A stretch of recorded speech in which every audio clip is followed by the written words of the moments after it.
Okay, how do you take an organization from where it is and build it into what it could be? This is what we call organizational capacity building. Organizational capacity is defined as those abilities, resources, ideas, relationships, systems, and structures that enable an organization to do good works. One process that an organization can go through to build its capacity is called appreciative inquiry. I'd like to take a few minutes to look at the origins of the appreciative inquiry process, as well as the four components that make up the process. These are discovery, dreaming, dialogue, and delivery. The appreciative inquiry was birthed out of a 3-year study done by USAID. USAID is the United States Agency for International Development. In the 1980s, USAID funded projects headed by an organization called Christian Reformed World Relief Committee, or CRWRC. USAID quickly noticed that CRWRC was having a profound impact on the local organizations in Bangladesh. CRWRC was empowering these grassroots organizations in a way that no one else had.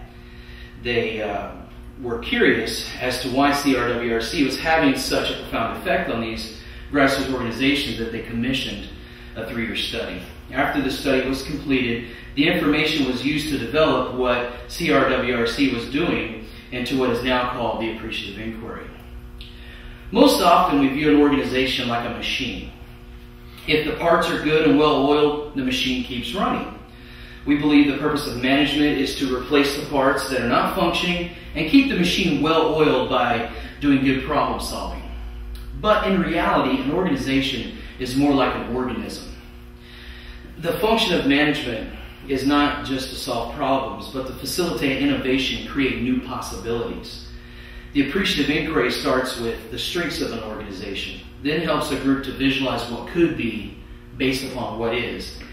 And it's a group process which involves dialogue. In the first step in the inquiry is called discovery. In this step, we begin to discover what gives life to our organizations. Through a close look at what's good about our organization, we discover that our organization is in fact a living organism. First, as individuals, we fill out a handout called Identifying What's Good About Your Organization. Then in small groups, we discuss that handout.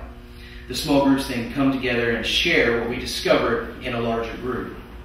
The goal of this step is to create a foundation of knowledge about what gives life to our organizations. From there, the appreciative inquiry takes us from discovery to looking at what could be. In step 2, we begin the dreaming phase of the inquiry.